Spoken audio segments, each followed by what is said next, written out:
মিতুল মার্মা, এই গোলটাকে আটকানো যেত না। আজকের ম্যাচে আপনার পারফরম্যান্স বাংলাদেশ দলের জন্য এক কথায় দুঃস্বপ্ন ছিল। না, আপনি খারাপ গোলকিপার নন, কিন্তু আজকের রাতটা আপনি নিজেই ভুলে যেতে চাইবেন।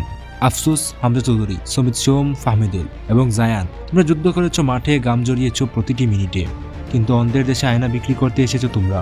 হতে পারত এক ঐতিহাসিক জয়, অন্তত সমতা নিয়ে মাঠ ছাড়ার গল্পটা তো হতেই পারত, কিন্তু একের পর এক ভুল, একের পর এক ব্যর্থতা। শেষ পর্যন্ত 4-3 গোলের ব্যবধানে হংকংয়ের কাছে হেরে মাঠ ছাড়তে হলো লাল সবুজ যোদ্ধাদের। আর ঠিক এখানেই প্রশ্ন, বাংলাদেশ কি আজ আনিসুর রহমান জিকুকে মিস করেছে? হ্যাঁ, করেছে, নিঃসন্দেহে করেছে। কয়েক বছর আগেই বেঙ্গালুরুর সাফ চ্যাম্পিয়নশিপের সেরা গোলরক্ষক ছিলেন জিকু। বসুন্ধরা কিংসের হয়ে এফসি কাপের মঞ্চেও দুর্দান্ত পারফরমেন্স করেছিলেন, কিন্তু ভাগ্য তার প্রতি নির্মম। বিমানবন্দরে ঘটে যাওয়া সেই কেলেঙ্কারির পর থেকেই জাতীয় দল থেকে ছিটকে গেছেন তিনি। নিষেধাজ্ঞা শেষ হয়েছে বহুদিন, কিন্তু কেন তাকে ফিরিয়ে আনা হচ্ছে না তা হয়তো জানেন না জিকু নিজেও। বাংলাদেশের কোচ ক্যাবরেরা যেন তার নামটাই ভুলে গেছেন। যে গোলকিপার একসময় দেশের সেরা ছিল, আজ তার অনুপস্থিতির কারণেই লাল সবুজ শিবিরে হতাশা।